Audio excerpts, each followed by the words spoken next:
Nous sommes très heureux aujourd'hui de vous accueillir lors de ce deuxième vernissage de l'exposition This is Pop Art. C'est une exposition dédiée au pop art et au street art.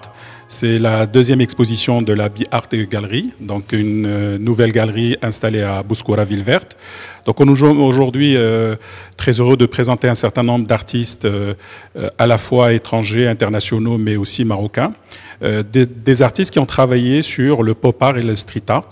C'est une technique, mais c'est aussi un courant artistique qui s'inspire de notre quotidien, des icônes de notre vie au quotidien. Et donc il est sublime à travers une esthétique, à travers aussi un discours parfois politique et philosophique. Donc aujourd'hui, nous sommes très heureux de partager avec vous à la fois des peintures, mais aussi des sculptures, des éditions multiples. Et donc il y a un travail relativement éclectique et très varié, avec des budgets aussi extrêmement variés, donc à la portée de tout le monde.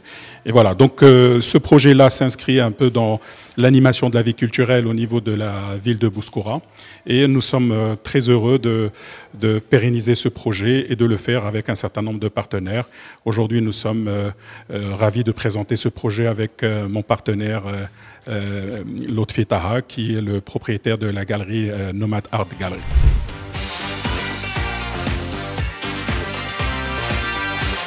Le pop art est un courant artistique qui est apparu dans les années 40-50 aux États-Unis. Donc c'est un art qui s'est inspiré du quotidien, de la société de consommation, des quotidiens des Américains. Et par la suite, il s'est propagé à travers le monde et chaque pays s'est approprié ces icônes internationales, comme les comics, Mickey, mais aussi les Marvel, Superman, Batman. Et beaucoup d'artistes marocains se sont également approprié ce courant artistique et ont développé leur propre technique, leur propre style dans le pop art en empruntant des icônes nationales, locales, marocaines. Voilà. Donc c'est un art qui se reconnaît à la fois par son esthétique extrêmement colorée, très vivante, mais aussi derrière souvent un discours parfois philosophique qui peut condamner la société de consommation, l'hégémonie de certaines puissances. Voilà, c'est un art qui est à la fois accessible mais très complexe dès lors qu'on commence à voir la dimension philosophique derrière le discours présenté par chaque artiste.